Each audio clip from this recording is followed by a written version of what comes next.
Assalamualaikum warahmatullahi wabarakatuh. Bagaimana kabarnya mahasiswa semuanya?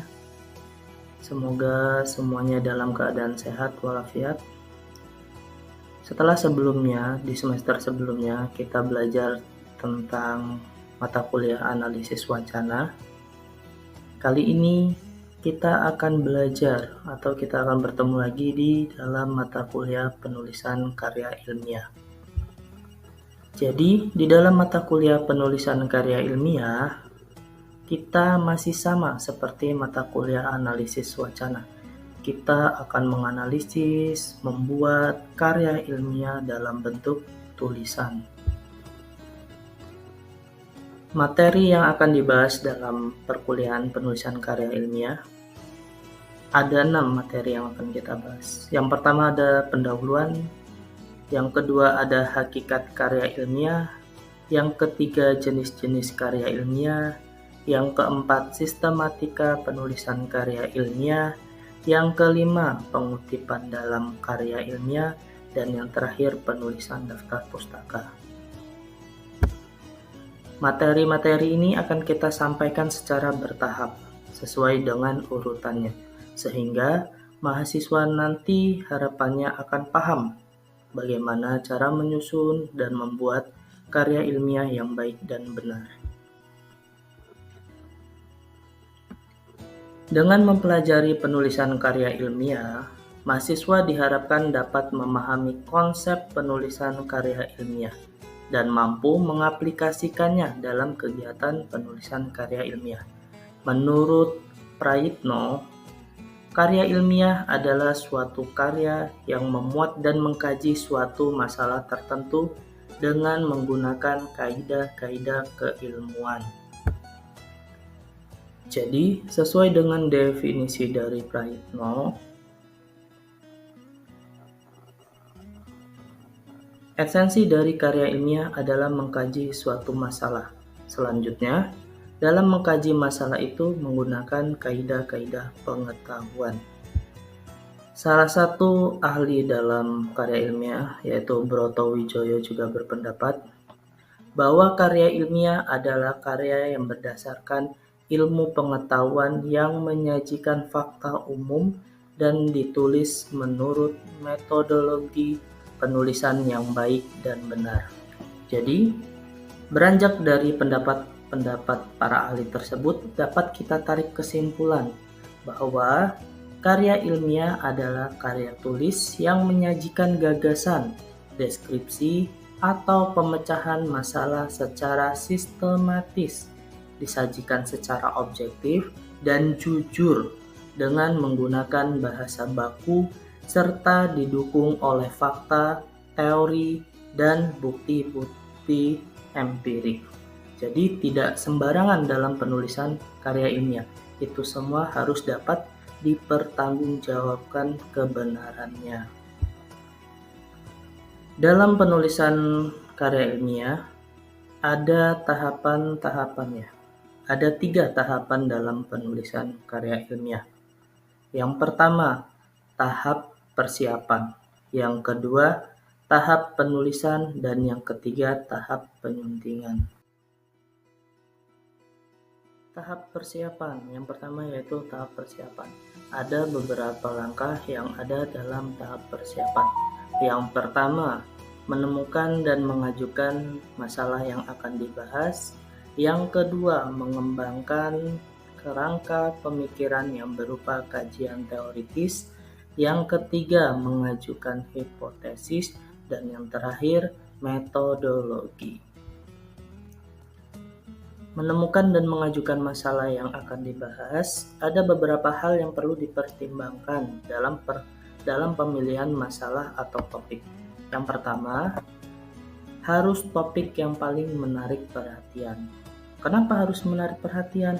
Kalau topik yang dipilih tidak menarik perhatian, siapa yang akan tertarik dengan penelitian yang akan kita lakukan? Makanya, dalam menemukan masalah atau mengajukan topik, harus memilih topik yang menarik. Yang kedua, terpusat pada segi lingkup yang sempit dan terbatas. Jadi dalam menentukan topik itu juga tidak boleh terlalu luas, harus dipersempit. Supaya apa? Supaya dalam pembahasannya dapat secara menyeluruh atau dapat konsisten atau terarah, tidak melebar ke mana-mana. Yang ketiga, memiliki data dan fakta yang objektif. Yang keempat, harus diketahui prinsip-prinsip ilmiahnya meskipun serba sedikit. Yang kelima, harus memiliki sumber acuan dan bahan kepustakaan yang dijadikan referensi. Jadi kenapa yang kelima itu harus memiliki sumber acuan atau bahan kepustakaan yang dijadikan referensi? Karena kalau belum ada referensinya itu akan mempersulit peneliti yang akan melakukan penelitian, terutama mahasiswa S1 yang baru akan melakukan penelitian. Kalau misalnya dia tidak ada bahan kepustakaan yang bisa dijadikan referensinya, nanti akan menjadikan kesulitan untuk mahasiswa tersebut. Makanya di dalam penelitian sebaiknya dicari dulu referensinya yang sesuai dengan karya yang akan dibahas. Dalam pembatasan topik atau penentuan judul harus memperhatikan beberapa hal tersebut atau hal-hal berikut ini. Yang pertama, pembatasan topik harus dilakukan sebelum penulisan karya ilmiah. Ya, jadi sebelum kalian melakukan penulisan karya ilmiah, kalian sudah harus membatasi topik apa yang akan kalian teliti. Kenapa harus dibatasi sebelum penulisan? Supaya kedepannya kalian tidak kesusahan, kalian akan mudah dalam memilih dan memilah apa yang masuk di dalam penelitian yang akan kalian lakukan. Yang kedua, penentuan judul dapat dilakukan sebelum penulisan karya ilmiah atau setelah penulisan karya ilmiah selesai. Penentuan judul karya ilmiah, pertanyaan yang mengandung unsur 4W plus 1H. Sudah paham semua, harusnya itu sudah dipelajari di mata kuliah penulisan kreatif ya. Selanjutnya, mengembangkan kerangka pemikiran yang berupa kajian teoritis. Jadi, sebelum kalian melakukan penulisan, kalian harus membuat kerangka pemikiran terlebih dahulu. Tahapan-tahapan dalam penulisan kalian, apa yang akan kalian lakukan, itu dibuat dulu kerangka pikirnya. Yang ketiga, mengajukan hipotesis atau jawaban atau dugaan sementara atas penelitian yang akan dilakukan. Jadi kalian mengajukan terlebih dahulu nih. Saya mengajukan penelitian dengan permasalahan seperti ini. Kenapa? Karena menurut saya ini bla bla bla bla.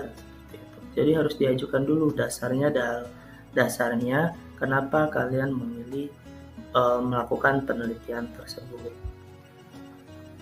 Yang keempat, metodologi mencakup berbagai teknik yang dilakukan dalam pengambilan data, misalnya teknik pengukuran, teknik analisis data. Jadi kalian harus sudah tahu dulu, kalian dalam penelitian ini menggunakan pengumpulan datanya seperti apa, menggunakan teknik pengukurannya seperti apa, menggunakan analisisnya seperti apa. Adapun tahap pengumpulan data, yang pertama, pencarian keterangan dari bahan bacaan atau referensi. Yang kedua, pengumpulan keterangan dari pihak-pihak yang mengetahui masalah. Yang ketiga, pengamatan langsung atau bisa disebut observasi ke objek yang akan diteliti. Percobaan di laboratorium atau pengujian di lapangan. Nah, jadi itu dia tahap persiapan. Sebelum kalian melakukan penulisan, kalian harus memahami dulu 4 tahapan persiapan yang ada di layar ini. Yang kedua, setelah melakukan tahap persiapan, selanjutnya yaitu tahap penulisan. Semua informasi yang diperoleh ditulis dengan rinci dalam tahap ini. Tahap penulisan merupakan perwujudan tahap persiapan ditambah dengan pembahasan yang dilakukan selama dan setelah penulisan selesai. Semua informasi yang diperoleh ditulis dengan rinci dalam tahap ini. Banyak penulis pemula terkadang kesulitan mengembangkan konsep awal tulisannya, sehingga terjadilah kemacetan dalam penulisan. Jadi sebenarnya di dalam tahap penulisan ini intinya kalian harus sudah paham dulu dengan apa yang akan kalian teliti. Subjeknya apa, objeknya apa, terus kalian mencari datanya menggunakan apa, teknik apa yang kalian gunakan dalam pengumpulan data, teknik apa yang kalian gunakan dalam mengelola data, itu kalian harus sudah paham terlebih dahulu. Dan juga ketika kalian melakukan tahap penulisan, kalian sudah tahu dulu referensi atau penelitian sebelumnya yang bisa menjadi referensi kalian. Jadi, referensi yang kalian punya dari penelitian sebelumnya itu dapat membantu kalian untuk mempermudah atau menjadi acuan atau contoh bagi kalian untuk melakukan penelitian kalian. Seperti itu. Setelah tahap penulisan, tibalah di tahap penyuntingan. Tahap penyuntingan ini tahap terakhir.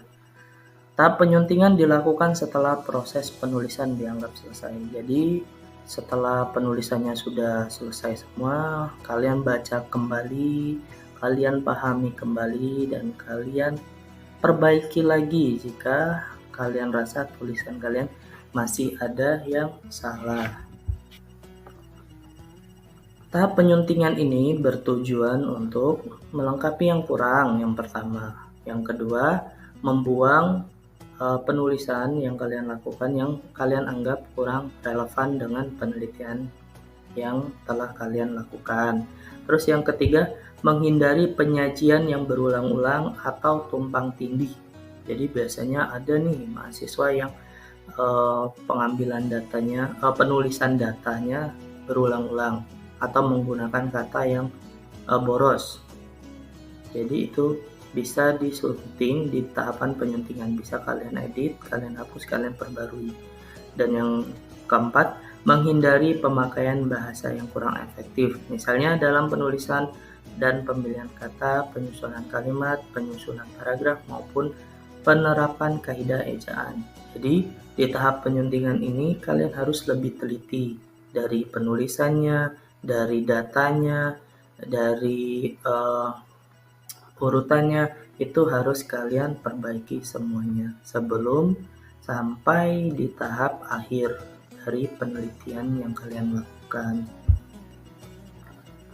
Di samping itu, penyajian juga merupakan tahap penyuntingan.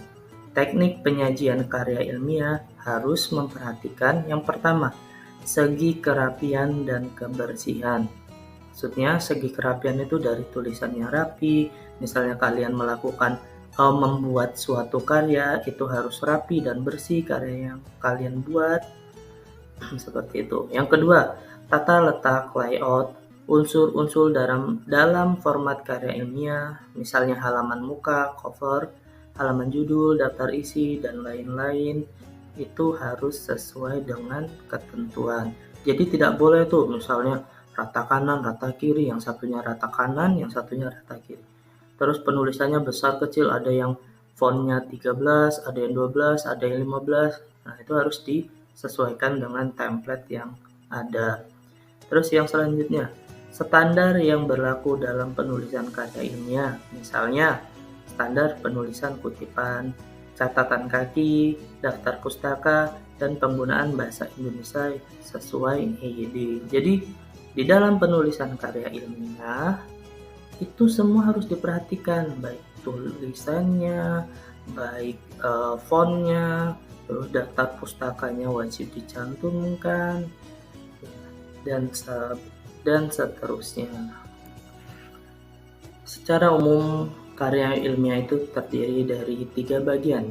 Yang pertama, bagian pendahuluan. Bagian pendahuluan berisi latar belakang pemilihan topik, masalah, dan tujuan. Bagian pendahuluan adalah bagian yang paling awal dicermati oleh pembaca. pasti namanya bagian pendahuluan itu letaknya ada di depan. Makanya di dalam bagian pendahuluan upayakan dalam pemilihan judul, dalam penulisannya itu diupayakan dapat menarik pembaca. Karena kalau dalam penelitian yang kita lakukan tidak menarik, siapa yang akan menggunakan penelitian kita? Siapa yang akan membaca penelitian kita? Makanya kalau dalam pemilihan judul, pemilihan alasannya harus dapat menarik minat pembacanya. Dalam latar belakang, hendaknya dijelaskan mengapa penulis memilih topik itu. Penulis menunjukkan pentingnya topik itu diangkat menjadi masalah. Masalah apa yang timbul dalam topik itu dan apa tujuan penulisannya. Jadi di dalam pendahuluan atau latar belakang, peneliti harus menjelaskan kenapa memilih topik tersebut dalam penelitian yang dilakukan. Apa manfaatnya bagi pembaca? Kenapa harus melakukan penelitian tersebut? Nah, itu dicantumkan semua. Karena supaya dari penelitian atau dari alasan tersebut dapat menarik minat pembaca. Yang B, bagian pembahasan. Bagian pembahasan merupakan bagian utama atau bagian isi. Bagian ini memuat uraian-uraian pokok masalah yang telah disebutkan pada pendahuluan. Pada bagian ini, dalam pembahasan, penulis dapat memakai teknik deduktif atau induktif. Dalam makalah deduktif, pembahasan dimulai dengan menyajikan teori yang relevan, kemudian dilanjutkan dengan penyajian fakta yang mendukung teori, menurut Yono Hudjono dan Parmin. Dalam teknik deduktif, teori digunakan langsung pada bagian pembahasan, terpadu dengan interpretasi dan relevansi teori. Sementara itu, dalam teknik induktif, jawaban pemecahan masalah berdasarkan pengamatan empiris. Analisis dimulai dari penyajian fakta, data, diikuti dengan penarikan kesimpulan. Jadi, nanti selanjutnya kita akan membahas secara dalam untuk bagian pembahasan ini. Bagaimana cara kalian melakukan analisis atau penelitian di dalam karya kalian. Nah, selanjutnya ada bagian penutup. Bagian penutup ini berisi kesimpulan dan saran. Penyimpulan berisi hasil pembahasan sesuai dengan permasalahan dan tujuan penulisan pada bagian pendahuluan. Dengan demikian, simpulan merupakan jawaban dari permasalahan. Simpulan juga harus sesuai dengan tujuan penulis. Jadi, setelah kalian melakukan penulisan, kalian tarik kesimpulannya di bagian penutup. Sesuai tidak dengan apa yang kalian cari di awal? Sesuai tidak dengan tahapan atau hasil yang kalian inginkan? Nah, itu dicantumkan di bagian penutup. Karya ilmiah pun memiliki karakteristik tersendiri. Jadi ada beberapa karakteristik karya ilmiah. Yang pertama, mengacu pada teori. Artinya, karangan ilmiah atau karya ilmiah wajib memiliki teori yang dijadikan sebagai landasan berpikir atau kerangka pemikiran atau acuan dalam pembahasan. Judulnya saja sudah penulisan karya ilmiah. Jadi di dalam penulisannya di dalam penulisannya harus ada teori-teorinya yang menunjang data yang kita dapatkan. Kita tidak boleh sembarangan menggunakan data tanpa ada teori yang menunjang penelitian yang kita lakukan.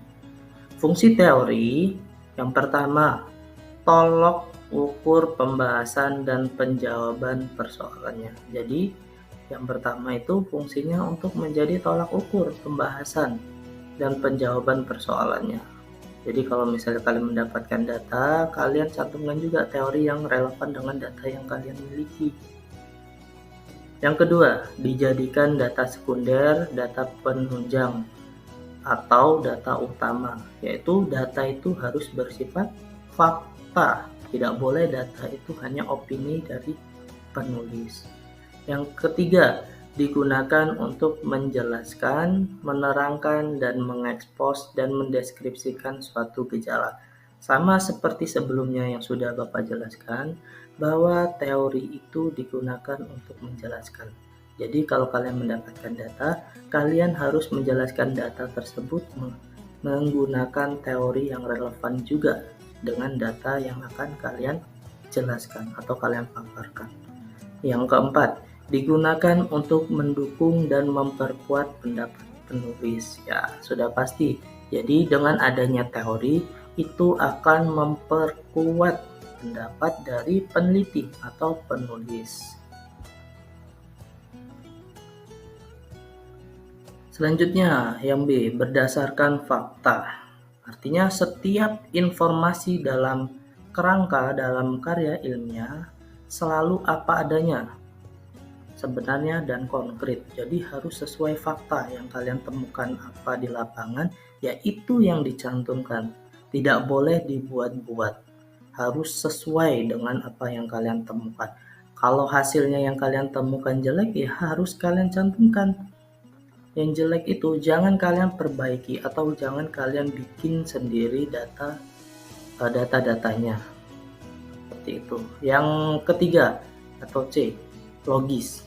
Artinya, logis ini setiap keterangan dalam karya ilmiah selalu dapat ditelusuri, diselidiki, dan diusut alasan-alasannya, rasional dan dapat diterima akal.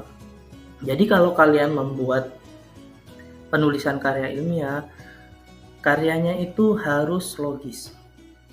Tidak bisa kalian membuat penulisan karya ilmiah misalnya tentang tentang santet yang tidak bisa kita cari misalnya, tidak bisa kita lihat secara kasat mata misalnya seperti itu. Atau kalian membahas tentang hantu, kan itu tidak bisa ya, karena hanya orang-orang tertentu mungkin yang bisa melihat itu.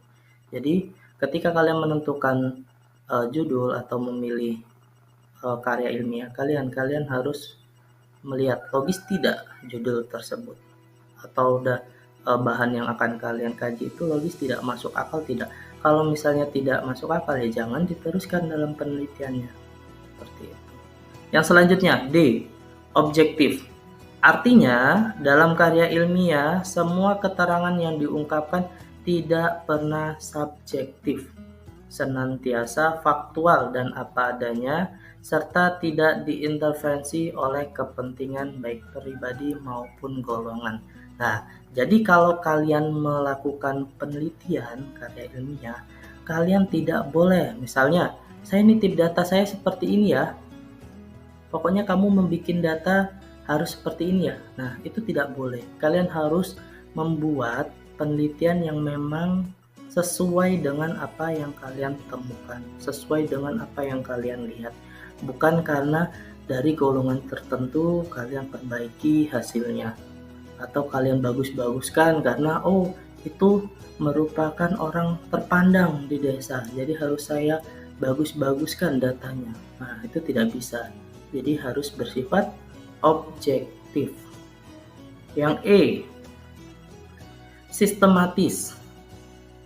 Baik penulisan atau penyajian maupun pembahasan dalam karangan ilmiah disajikan secara teratur, kronologis, sesuai dengan prosedur dan sistem yang berlaku, terurut dan tertib. Jadi di dalam penulisan karya ilmiah ini sudah ada sistematis atau urutan-urutannya dalam penulisan. Jadi silakan menggunakan sistematis atau urutan dari penulisan karya ilmiah yang berlaku. Jangan membuat menurut kalian sendiri. Jadi gunakanlah sumber-sumber atau sistematis penulisan karya ilmiah yang sudah ada, seperti itu. Yang terakhir yaitu valid.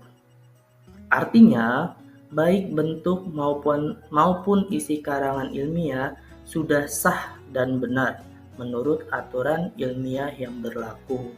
Jadi tidak bisa kalian membuat seenaknya sendiri. Jadi karangan ilmiah kalian itu harus sudah sah dan benar menurut aturan ilmiah yang berlaku, dapat dipertanggungjawabkan hasilnya. Baik, sudah selesai perkuliahan pertama kita tentang penulisan karya ilmiah. Terima kasih banyak atas partisipasinya. Semoga ilmu yang kita bagikan hari ini, yang Bapak bagikan hari ini, dapat berguna untuk semuanya. Dan sekali lagi, semangat untuk perkuliahannya seperti yang disampaikan di dalam slide terakhir ini. Tugasmu kuliah adalah untuk memperbesar kemungkinan kamu hidup layak. Tidak ada yang menjamin kamu hidup lebih layak, tapi dengan kuliah dapat memperbesar kemungkinan kamu hidup layak. Terima kasih banyak, Bapak akhiri. Wassalamualaikum warahmatullahi wabarakatuh.